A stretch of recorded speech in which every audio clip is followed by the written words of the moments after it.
Well, congratulations on this season about to begin. Thanks, man. Thanks very much. It's still fun, I'm guessing.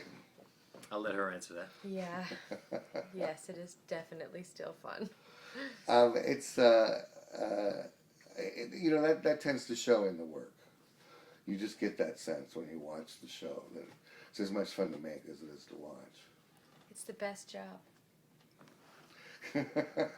Yeah, no, I could take credit for that, having set up the atmosphere in which.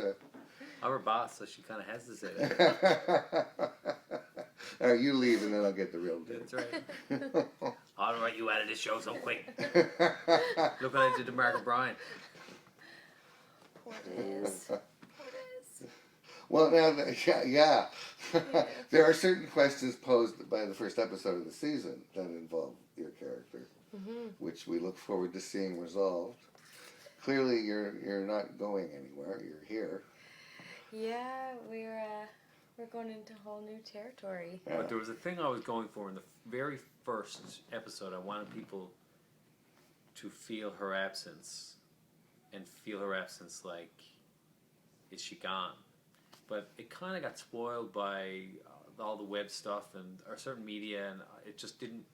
It's too hard to pull that off. It's so hard to pull it off. Oh my god. Yeah. So I think it's safe to say that we will see her. Yeah. But in what state will Leslie Bennett be in? That's the question, I think. And then that isn't answered until late into the season almost. Yeah. And and it's so great, and I think it's a testament to how much people are invested in these characters. That this is, that there's a real love for the show and a real love for these people, and this is going to be shocking to them. It was shocking to me. Were you worried? Were you like, should I be making other plans? No, when I got the script, I was like an actor's dream. I was really excited about where we were going to take her character, and I knew she could do it because I think Krystin as an actress can do anything because she's so fantastic. So that's opportunity this year in our fourth season, where you've got a group of people who are following the show and they're invested in these characters. You have to sort of start taking some massive risks. Mm-hmm. And I got to do that this year with 2 or 3 of my major characters. Yeah. And watching everybody rise to that challenge and making it better than I believed it could have been, which is what you've done this year, or what Krystin has done. It's pretty exciting. Yeah, we don't want to give away too much because this will appear on the internet. Right, yeah. Not that people don't have their own ways of finding this stuff out. Sure. But I think that it's been really good, actually. The show, nothing seems to get broadcast before it's broadcast. So people won't know until they know, which is cool. Yeah. But when they do, I think it's a fun game to play out. It's difficult to maintain it, but it's fun, I think. And it's certainly indicative of their passion for the show and again, for these characters. They're involved in it. Like, again, the end of last season, what happened to Des. Yeah. And then the reveal, I don't want to give it away because it's such a great moment, but the reveal in the first episode of the season, we cover that. The reveal of whatever happens to Des, whether he's dead or gone, or whether he quits, or whether he even survives. I think we worked really hard on that sort of twist. Yeah. Because he's such a loved character.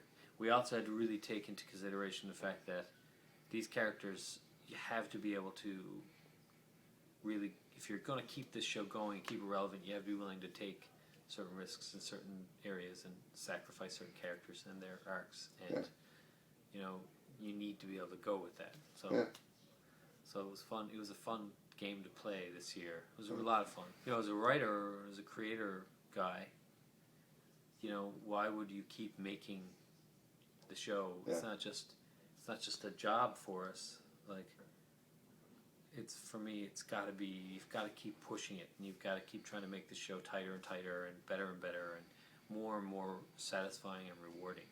And it's challenging, but once you know information about how you can make it better, I don't think it's possible, at least for me, to not try to achieve that. Sure. Yeah. And again, as confident and ridiculously confident as you were out of the box on this show. I mean, you pulled it off, but there was no reason to expect that you could. What were they thinking? I was like, does this guy realize how much he's bitten off here? And clearly I he remember did. that interview. I remember him sitting with you during that. Yeah. You Like, were nice, yeah, you were he's going to gentle. produce it and write it. Yeah, we'll see how long that lasts. Well, I'm wrong. One thing I want to get about, just in terms of changing it up, and there's another major character that had a major plot development last season.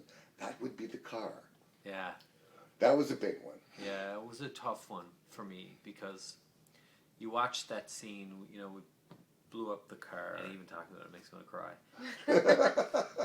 Because although obviously we didn't, not to take away any of the major magic, but I have to confess this because I feel like it's my responsibility to beautiful lovers of beautiful art everywhere. Yeah. We found a broken shell of a car. We blew that up. We didn't blow up the actual hero GTO. But even still, I had a shell that they won't make ever again. Yeah. And I destroyed it. For the sake of art. Art was destroyed for the sake of creating more art, so I do justify it in my head, but I've lived with that guilt. That night was really, really hard, man. The whole crew felt it. It was wrong. It felt wrong, but right. And, Yeah. Well, again, you got to move forward. But I remember you telling me in the beginning, this is a show about a man in his car. yeah. Of course, it's so much more than that. But I know that was a big thing going in for you. Yeah, it's about a man, his cop friend, Newfoundland, especially his father and the car. Newfoundland is such a character in the show. Not only is the car, but there are inanimate characters as well. And the setting is such an integral part of the show. Yeah, I don't think it could be structured anywhere else. Yeah. Because I truly feel like the DNA of the show is so aggressively intertwined in the place through the characters, the sense of humor, the people. Sure. Do you feel that way? Yeah, the spirit of the place is in everything. It's in. I talked about how you came out of the box knowing exactly what you were doing and turned out to be right. But what's the learning curve been over the 4 years? Well, it's funny you bring it up. I remember that conversation. When we first started the show, I was fighting so hard for this idea, and I knew I only had one shot. People make the mistake, I think, when they're in a situation they get greenlit for development or for an order, they make the mistake of thinking, well, there will be the next one, there will be the next one. I knew in my heart this was my shot. Yeah. Don't blow it. And I knew what my head was telling me and my heart was telling me, and I knew what everyone else was telling me, and I knew I had to follow my gut.